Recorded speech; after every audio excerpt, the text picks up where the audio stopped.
Early on, I'm dealt Jack 9 suited in the big blind. The button opens at 30. This is a defendable hand. I call for 20 more. We're heads up. The flop is King Jack 3 rainbow. We have middle pair and some backdoor draws that historically we never hit. I don't even know why I mention them. I check. The button gives me the flogger discount and down bets to 20. That's not a real amount. I call. The turn is the 5 of diamonds. Probably didn't change anything. I check. The button is going to increase the pressure by betting 80. That's significantly more than on the previous street. Maybe he has the goods. It's also possible that the opponent bets small on the flop with a backdoor draw like ace-4 suited and is continuing on the turn as a semi-bluff. Like I do before any big decision, I look down at my mood ring. Right now it's indicating that I'm not in a folding one. I call the 80, very much hoping that there won't be any more betting in this hand. The river is the 6 of diamonds. The backdoor flush gets there, so it's not great. I check. The button is contemplating bluffing me out of my shoes because the dude has nothing. He can't pull the trigger and reluctantly checks back. That's good for us. We show second pair. The player mucks his cards. Something goes right for me today. We win a pot that isn't that big. It's just helpful for my mindset to see chips coming towards us. Next I've got ace-6 suited in middle position. It's 7-handed at the moment and I'm stuck a little. I opened at 30. Guess what? Our boy in the hijack steps over the line and tiny 3-bets us to 60 again. None of his hands have gone to showdown when he does this, but he did fold to a small 4-bet earlier when 2 others called the 4-bet and he was getting a great price, so I imagine he's using the small sizing with plenty of hands that aren't that strong. I'm beginning to suspect that his pre-flop calling and folding buttons are both broken. The button, who asked me to make him appear thinner on the vlog, puts in a cold 4-bet to 220. I told him that he'd look like a young Matthew McConaughey. Anyway, this could be an extremely light 4-bet given the dynamics of the table. It was set up perfectly for the button to go for a squeeze. I might even have the best hand. I have good card removal, making it less likely that I'm up against aces or ace-king. There aren't a lot of opportunities for me to 5-bet bluff. This might be one of the best that I've come across. Ideally, I'd have a hand like ace-5 suited or ace-4 suited so I can at least make a straight though. Folding is the most sensible thing to do, but my gut is telling me to put in the raise since it'll look like I just have aces 100% of the time and I can pick up my opponent's combined 280 without much resistance. I'm going for it. I make it 700. This is by far the most gangster 5-bet that I've ever done. I told you I'd punish the tiny 3-better if he tried his shenanigans again, and I followed through with that. Queens pretty much has to fold, and even if someone happens to have pocket kings, they're not going to be feeling too great about the situation. Sure, they'll call and likely stack me, but I'm not too concerned about it. This just has such a high probability of getting through. Except it doesn't. The tiny 3-better flats to 700 for 640 more. This is a complete nightmare situation for me. I almost definitely don't have the best hand, and I only have 650 behind. I'm already formulating a plan for what types of flops that I'll be donating the rest of my chips on. This is about as bad as it could be. Wait for it, it gets worse. The button jams for 1450 total. He has me covered by 100. It's only 650 more for me to call. I'm getting 4.25 to 1, and the player behind me is never folding either, so I'm basically getting 5.25 to 1.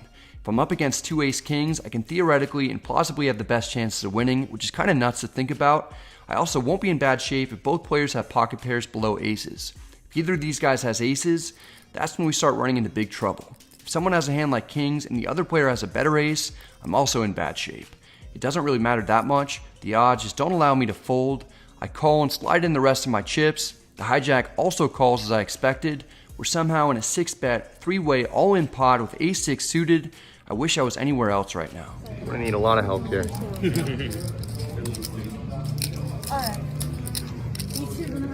is definitely video related. Oh yeah, I might be drawing dead. Yeah.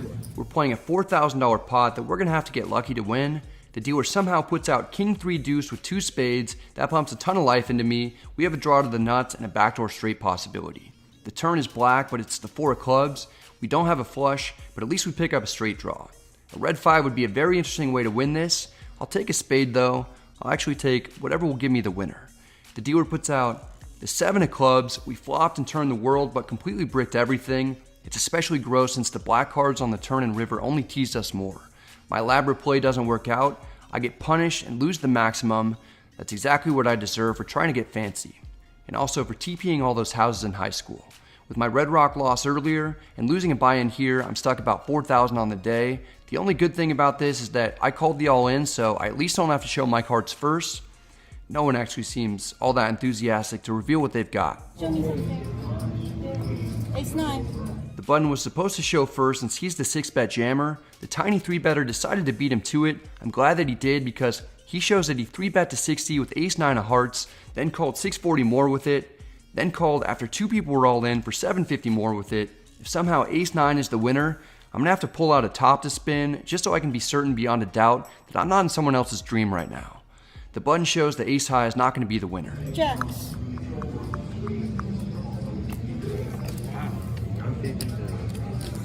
Quite the flop for me. Sorry, Brad. Ah, that's alright. Hey, you better still make him look skinny even though he won the hand. Yep.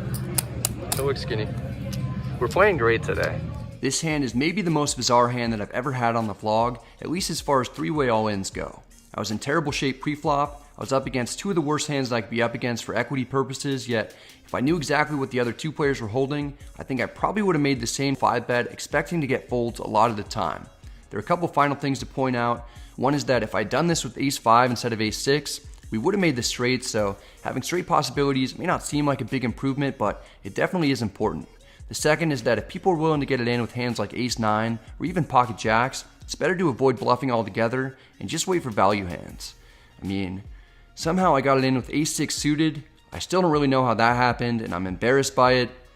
In conclusion, poker is not dead. We're dealt pocket 3s in the hijack. It's down to 6-handed since the ace-9 suited guy got stacked and took off. I raised to 30. My buddy Kevin calls on my left. He's having a great day and is up several thousand. The big blind calls, we're going 3 ways to the flop. It's 10-3 deuce with 2 spades. We've got middle set and a multi-way pot. The big blind checks. There's no sense in slow playing this. I bet 50. My friend, who's currently also my nemesis, raises to 160. The big blind folds. I consider flatting to trap my buddy. Instead, I raised to 400. I didn't want to call, check turn, have my friend check back with a draw, then get to see 2 more free cards without having to pay extra. It seems that Kevin may have a hand that he's willing to get it all in with. Got about 900 left. 930. After my friend folds, I make a cool gun shooting sound while I show him that I had the second nuts. He takes a peek at what the run out would have been. The turn was the 8 of diamonds, and the river would have been the 5 of spades, so the flush draw would have gotten there, as well as some straight draws. Well, I'm playing great. That's the good thing about today. As people are racking up, we get dealt our 3rd playable hand in a row with queen jack offsuit in the big blind. The small blind raises to 30. I call for 20 more. It's heads up. We're in position, and the flop comes queen 10-5 with 2 spades. We've got top pair and some backdoor draws. The small blind bets 20. I'm gonna have the best hand most of the time. I raised to 50 for value. The small blind, who I should mention is capable of doing some wild things, appears to be stuck and might be tilting. He raises to 160. This seems very fishy. It feels like he's making a move on me. I call. The turn is the 7 of clubs, so no draws get there. The small blind isn't letting up. He bets 340. He's saying that he's got an overpair or 2 pair or better. I still don't believe him. I call. The river is another queen, so we've got trips and a big pot. The small blind checks. I've got 1100 in front of me and the opponent has me barely covered. I'm contemplating a few different options. If the small blind really had a monster the entire time, he might have checked river to induce a bet from me if he thinks that I'll have a missed draw and can't call a bet, or if I have trip queen so that he can call or come over the top with a full house. On the other hand, maybe he isn't quite that strong but still had a good hand like an overpair the whole time. If I jam, it could look like a bluff with a missed draw and he might call light with aces or even a hand like 10-5 suited to flop 2 pair but now has been counterfeited. I don't get the sense that I'm being trapped by a boat. Let's see if the small blind is willing to play for all of it with a worse hand. Small one. Oh, yeah. Without too much hesitation from the opponent, he throws his cards in the muck. He probably had a missed draw of some sort. That was the last hand of the night. We didn't play great at all, but at least we won the last 3 hands in a row to get some money back before all the players rack up.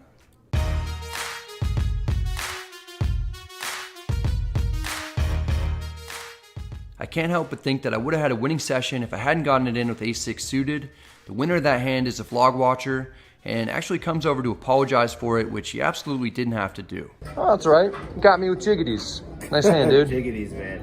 See ya. All right, take it easy.